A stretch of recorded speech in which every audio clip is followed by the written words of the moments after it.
রাজীব ছিল ক্লাসের সবচেয়ে শান্ত আর দায়িত্বশীল ছেলে। সে সবসময় শেষ বেঞ্চে বসতে ভালোবাসত। ভিড়ভাট্টা তার পছন্দ ছিল না। বই আর এডিটিং, এই দুটোই ছিল তার সবচেয়ে কাছের বন্ধু। নতুন সেশনের এক সকালে ক্লাসে এলো নতুন একটি মেয়ে। তার নাম মেহরিন। হাই সবাই, আমি মেহরিন। প্রথম দিন থেকেই তার হাসিটা যেন পুরো ক্লাসরুমকে আলোকিত করে দিল।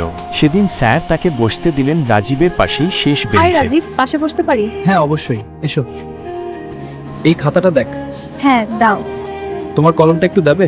এই নাও।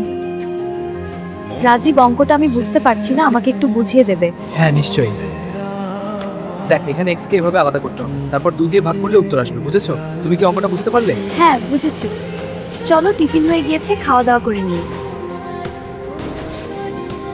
খা, আরো খা। সুস্বাদু।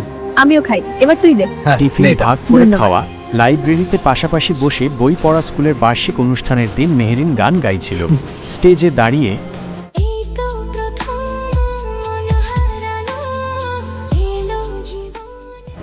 আজকে আমার গান কেমন লাগলো?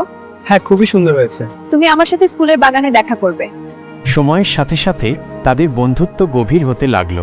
কেউ কাউকে ভালোবাসি বলেনি কখনো, কিন্তু দুজনেই জানুত কিছু অনুভূতি শব্দে প্রকাশ করার দরকার হয় তোমার না। সাথে থাকতে খুব ভালো লাগে।